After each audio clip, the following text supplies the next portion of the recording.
Right now, as you watch this video, children are dying of starvation in North Korea, even children of military officers who've served for decades. This captain watched his 8-year-old daughter collapse from malnutrition. While he commanded a tank battalion, he witnessed a 22-year-old soldier executed for a crime he didn't commit. He crossed a frozen river at night, risking death, because staying meant watching his child die. And here's what breaks my heart, even after reaching safety in South Korea.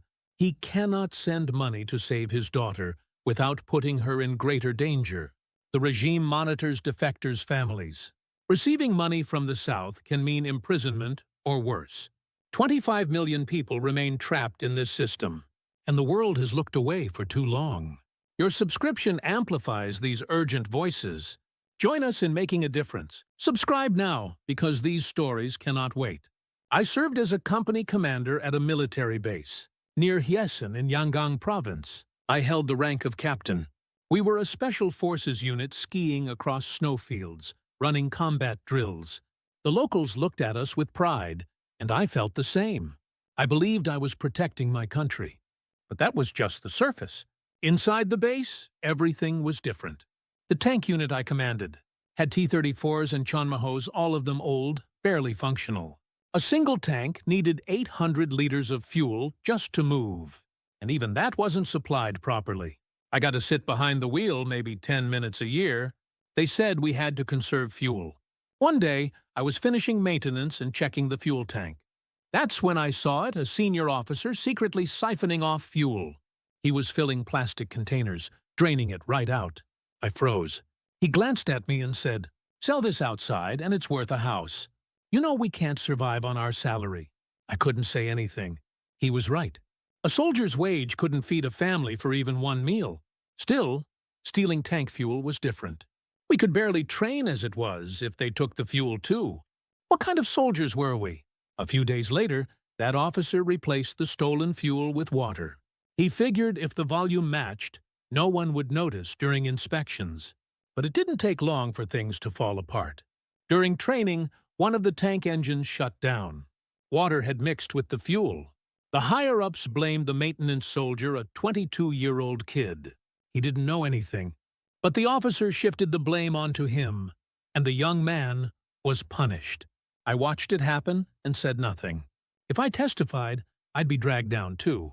That night, I lay in the barracks, staring at the ceiling. I'd worn this uniform for 20 years. What had it all been for? My soldiers were starving. Officers were stealing supplies to fill their own bellies. And I stood between them doing nothing. I thought of my daughter. She was 8. My wife had told me she wasn't eating well, collapsing from malnutrition. I was a soldier, but I couldn't even feed my own family. Something felt wrong. But back then, I didn't realize this would change my life completely. That day, we had a scheduled training. Exercise a tank mobilization drill with 3 vehicles. I climbed into the command vehicle and signaled my men to move out. The engines roared. But less than 5 minutes in, one tank stopped. Black smoke poured out. I jumped down and checked the engine. The coolant was boiling over, and the fuel line gave off a strange smell. Water. The fuel had been mixed with water. The maintenance soldier stammered. "Commander, I swear I didn't know." I looked at him. He was only 22. What could he have known? The officers had siphoned the fuel and replaced it with water. How could this kid have noticed? But the higher-ups didn't care. They needed someone to blame. And that maintenance soldier was dragged away, sent to a disciplinary committee. I couldn't speak up. If I told the truth, I'd be taken down with him. The young man was demoted and sent to a labor camp. Right in front of me. That evening, I went home. My wife rushed to me, her face pale. "Honey, it's our daughter," she collapsed again. My daughter was lying on the floor. She was breathing, but she wouldn't open her eyes. Her body was skeletal, nothing but bones. I carried her to the unit's medical office and ran. The military doctor examined her and shook his head. "It's malnutrition. We don't have medicine. She needs food, but..." Food! I was a company commander. But at home, we'd been out of corn for 3 days. The rations had stopped a month ago. If we wanted to buy from the market, we needed money. But my salary couldn't even buy a bowl of rice. The doctor said quietly. "Commander, if this continues, your daughter is in danger." I stood there, stunned. I'd spent 20 years in this uniform, believing I was protecting my country. But I couldn't even protect my own daughter. I commanded a unit with tanks and over 100 soldiers. Yet my family was starving. On the way home, I passed the market. 1 kilogram of rice cost 5,001. My monthly salary was 3,001. I couldn't even afford 1 kilogram of rice. That's when it hit me. In this country, a soldier was nothing. A few days later, word came about the maintenance soldier who'd been sent to the labor camp. He'd tried to desert and was caught. They sentenced him to execution. A 22-year-old kid dead. If I'd told the truth, he might still be alive. That night I couldn't sleep. My daughter's pale face kept overlapping with that young man's. Something was deeply wrong, but I still didn't know what to do. Things got worse. Desertions from the unit multiplied. Soldiers couldn't take the hunger anymore. They started sneaking out at night. 5 disappeared in a month. The security department held me responsible. What kind of unit management is this? Their ideological education is lacking. I had no response. It wasn't about ideology. The soldiers were running because they were starving. But I couldn't say that. Criticizing the system meant getting dragged away myself. At home, things were worse. My daughter kept losing weight. She developed a fever and couldn't stop coughing. My wife boiled herbal remedies, but nothing helped. We suspected tuberculosis, but we couldn't even get her tested. One day, my wife was caught selling Chinese rice at the market. Security agents stormed our home. They confiscated the rice sacks and tried to take her away. I was in uniform, so I barely managed to stop them. "She's my wife. I'll take responsibility." The agent looked at my rank insignia and backed off. But he left a warning. "Commander, next time your uniform won't help." That night my wife cried. She'd been trying to sell rice to pay for our daughter's medicine, and even that was taken. I couldn't comfort her. What could I possibly say? A few days later, a deputy commander from another company came by. He was my classmate from military academy. He held a sack of corn. "Take this at least." I couldn't look up. I knew he was struggling too, yet he was sharing his food with me. "I'm sorry. This is all I have." That day, I thought for the first time I can't live like this. I'd given 20 years as a soldier, yet I couldn't feed my family even one meal. The country I was trying to protect wasn't protecting my family. At the base, ideological inspections intensified. Security officers walked through the barracks interrogating soldiers. Who criticized the system? Who talked about South Korea? One soldier was taken away for complaining about the lack of rations. Watching that, I realized something. This system feared criticism more than it cared about people starving to death. Maintaining the system mattered more than human life. Every night I heard my daughter coughing. Her breathing grew weaker. I stared at the ceiling thinking, how can I save this child? In this country, there was no way. No medicine, no food, no hope. Then a thought came to me. Stories I'd heard whispered in the unit about crossing the border, about making money in China, about going all the way to South Korea and earning even more. I'd ignored those stories before I thought it was betraying my country. But now it was different. My country had betrayed me first. A special mission came down to the unit, a border patrol operation. We were to crack down on smugglers and track down anyone attempting to cross. I led a platoon toward the Yalu River. Near the border fence, wild vegetables grew. Everywhere, a common mountain plant in Yangon province. When I saw them, an idea struck me. If I gathered those and sold them at the market, maybe I could scrape together money for my daughter's medicine. After the patrol, I sent my men back first. I stayed behind alone to pick the vegetables. I filled my bag. That's when I heard movement in the woods. A man walked out, looked to be in his mid-30s, a civilian. He froze when he saw me in uniform. "Don't shoot! I'm just here picking vegetables." I lowered my rifle. He was holding a sack of vegetables, too. Same situation as me. We stared at each other for a moment. Then he spoke carefully. "Commander, I'm not really here for vegetables." He pointed toward the river. "The Yalu River. Tonight I'm crossing to China." I couldn't speak. This man was planning to defect, and I was the soldier supposed to stop him. But I didn't arrest him. What are you going to do in China? Make money. Feed my family. I can't survive here. Hearing that, my chest caved in. I'd been thinking the exact same thing. To save my daughter, I needed money. And in this country, there was no way to earn it. I'm going all the way to South Korea. I heard you can work there, make money, and come back. I was shocked. You could go to South Korea and come back? All my life, I'd been taught South Korea was enemy territory, but this man talked about it as casually as going to China. Will you come with me? He asked. I couldn't answer. I was a soldier. I'd worn this uniform for 20 years. But I was also a father with a dying daughter. That night I went home. My daughter was burning with fever. My wife was wiping her forehead with a wet towel. I stared at my daughter's face for a long time. Skeletal arms, sunken cheeks, pale lips. She looked like she would die soon. I made my decision. A few days later, I volunteered for another border patrol. My superiors were pleased. They praised me as a loyal commander. But I had something else in mind. Before I left, I lied to my wife. I'll pick a lot of vegetables and sell them. Might take a few days. She nodded. She didn't suspect anything. I kissed my sleeping daughter's forehead. I tucked my parents' photo into my uniform inside pocket, buttoned up. That night, I walked toward the Yalu River. I thought I'd be able to come back. I'd earn money and return. That's why I brought my uniform. I planned to serve again. But I was so wrong. I had no idea what South Korea was really like. How much of a lie this system had been. I knew nothing. It was 11 at night. The moon was hidden behind clouds. I stood at the Yalu River's edge, still in uniform. The man I'd met was there at the agreed spot. 2 others were with him. Commander, you actually came. I nodded. Words wouldn't come.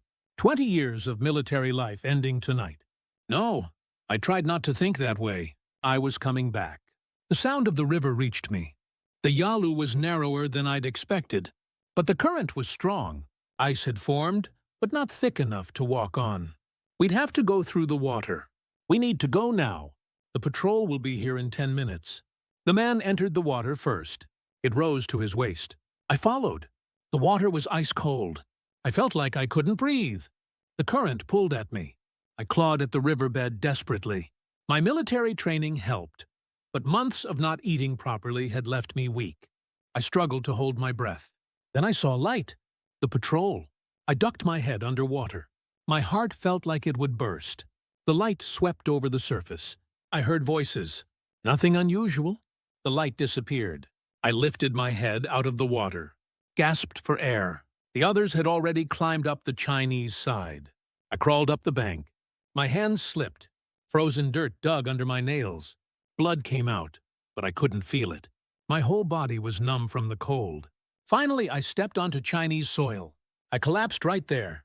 My breath came in ragged gasps. The man beside me said, "Congratulations. You're alive." Alive. It didn't feel real. I turned and looked back at the Yalu River. On the other side, my daughter was there. My wife, my parents, 20 years of my life. We need to move. It's still dangerous here. We walked through the darkness. A mountain path. Dense forest. My wet clothes froze to my body. My teeth chattered. After about an hour of walking, I saw light. A small house. The man knocked. A Korean-Chinese grandmother opened the door. "You're back. Come in." I finally relaxed. The grandmother gave us dry clothes. A bowl of warm water. I drank it and thought, what am I doing right now? I'd packed my uniform in my bag. To wear when I went back. I still believed it, that I could make money and return to the north. That I could take my daughter to a hospital, buy rice for my wife, and serve as a soldier again. But I was deluding myself. What I'd crossed wasn't just a river. I'd crossed a line I could never come back from. The grandmother said, "This is just the beginning. It'll get harder from here." I nodded. That night I couldn't sleep. My daughter's face kept appearing in my mind. "Dad will come back. I'll make money and save you." I muttered that to myself. But I didn't know then I wouldn't be able to keep that promise. My first morning in China dawned. The grandmother boiled corn porridge. I ate it thinking I'm free now. Once I make money, I can save my daughter. But reality was different. Without an ID, the Chinese police would arrest me and send me back to the north. That's when I realized I'd only crossed one river. But here I'd still have to hide. A few days later, I found work at a construction site, a place that hired people without IDs. 12 hours a day carrying bricks and cement. My back felt like it would snap. My military training helped, but months of malnutrition caught up fast. After a month, I got my wages. The boss handed me an envelope. I counted it was half of what he'd promised. I protested, but he just sneered.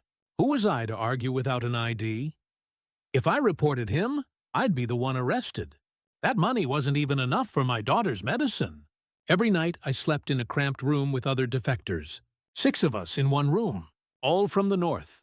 They told me about South Korea, that it accepted defectors, gave settlement money, helped you find work. I was confused. My plan had been to make money in China and go back. But here, I couldn't earn proper money. Every day, dodging crackdowns, wages stolen, couldn't go to a hospital. I realized I couldn't save my daughter this way. One night, word spread of a police raid. We packed in a hurry. At dawn, someone knocked on the door. My heart stopped. But it was a South Korean missionary. He gave us food and explained the route to South Korea through southern China into Laos, then across the jungle to Thailand. That night I decided I'd go to South Korea.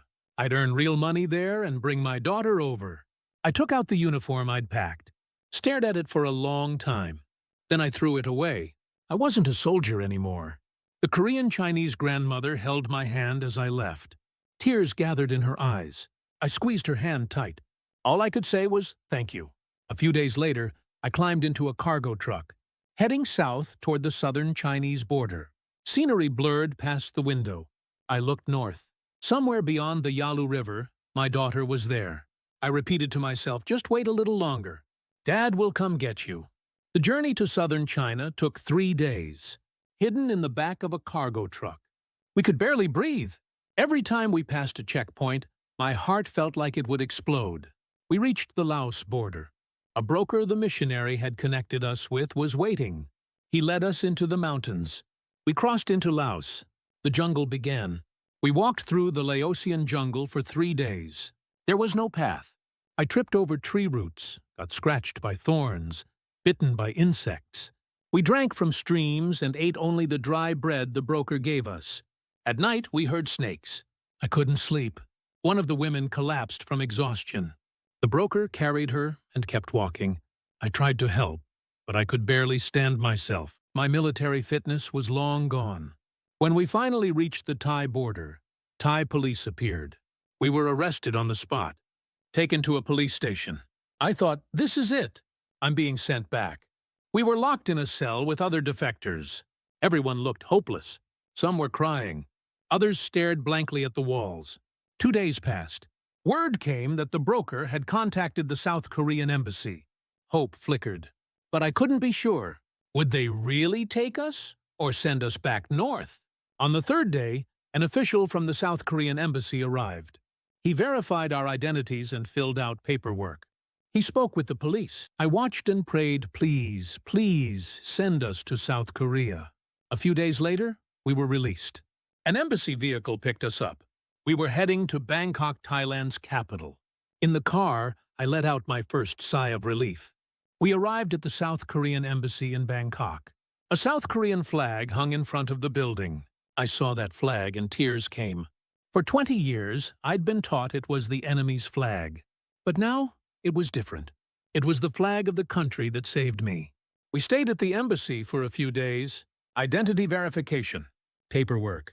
Then I received a plane ticket. A flight to South Korea.